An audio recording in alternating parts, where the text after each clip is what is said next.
Mesmo com museus fechados e carentes de restauração, Ribeirão realiza a Jornada Municipal de Patrimônio Cultural e Primavera dos Museus com o tema Educar para Preservar. Exposições, oficinas e palestras acontecem até o mês que vem. A maior parte do evento está concentrada na Casa da Cultura. Cada galeria tem um pouco da história de Ribeirão. Em uma delas, a exposição Entre o que eu vejo e escuto, do Museu da Imagem e do Som, que apresenta uma viagem do que melhor aconteceu no rádio e na comunicação do passado. É importante a gente ressaltar que a gente, trazendo a memória, a gente discute e debate também um pouquinho da nossa história de hoje e o que vem por aí. São rádios, são vitrolas, são microfones, aparelhos antigos que estão muito bem conservados e que a gente espera que as pessoas possam visitar para conhecer um pouquinho da nossa história. A Jornada Municipal de Patrimônio Cultural e Primavera dos Museus vai até o dia 16 de outubro, com exposições simultâneas, oficinas e palestras. A visita de escolas deve ser agendada, como foi com as crianças da EMEI Miguel Mussi, que se encantaram com a história que elas não conheciam.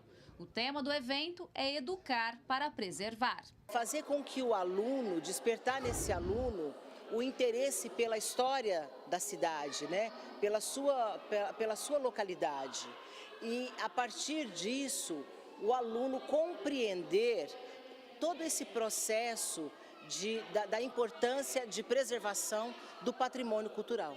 Diante dessa iniciativa do município, o pesquisador e historiador Sérgio Campos levanta um questionamento. Como Ribeirão realiza uma jornada cultural, sendo que a cidade tem museus fechados e carentes de restauração? Não tem lógica. Esse tipo de evento é interessante para conscientizar a população. O problema é que nem a prefeitura demonstra ter se conscientizado nos últimos anos acerca do assunto, né? Esse tipo de agenda vem a reboque do Instituto Brasileiro de Museus, o IBRAM, que propõe uma agenda de comemoração e conscientização dos museus. E o fato é que a prefeitura está entrando nessa onda sem ter feito a parte dela.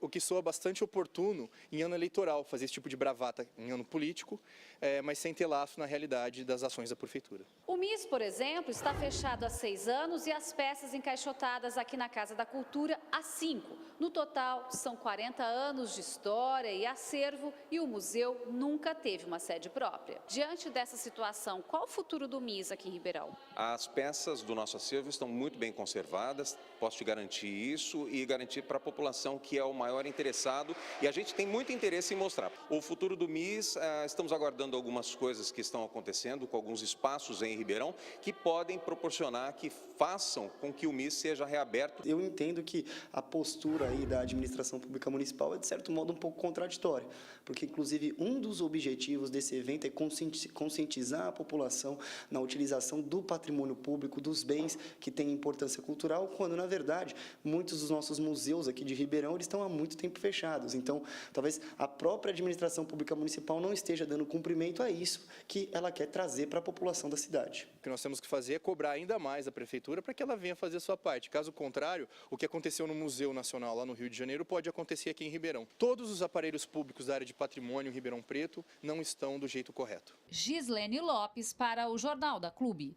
Educação sem cultura é adestramento.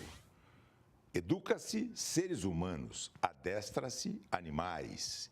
É preciso deixar bem claro esse início. Mas para haver cultura adicionada, acoplada à escola, nós temos que ter determinados equipamentos que são básicos, que são fundamentais para se acoplar essa obra fantástica de educação mais cultura. São equipamentos culturais, laboratórios, bibliotecas, pinacotecas, salas de cinema, salas de teatro, dentre outros, orquestra sinfônica, orquestras filarmônicas, sala de concerto e aí por diante.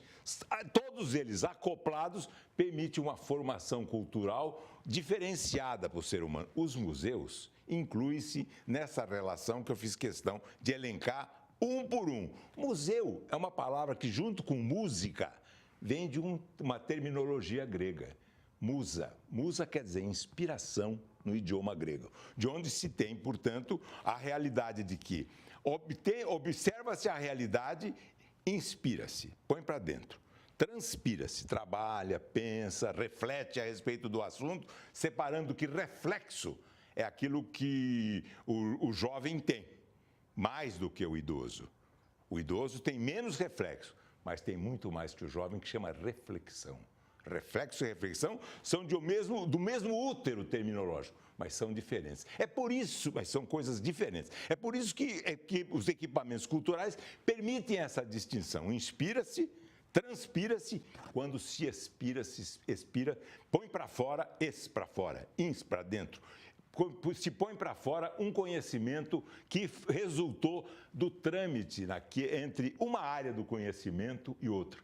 A Henry Miller, no livro Sexos, Nexus e Plexus, fala dessa conexão, que é uma palavra que, na minha geração, eu começava a não entender o que era. Vem de nexo, conexão. Conectado, é mais da geração dos jovens de hoje, que é coisa que não é da área analógica, é exatamente da área digital.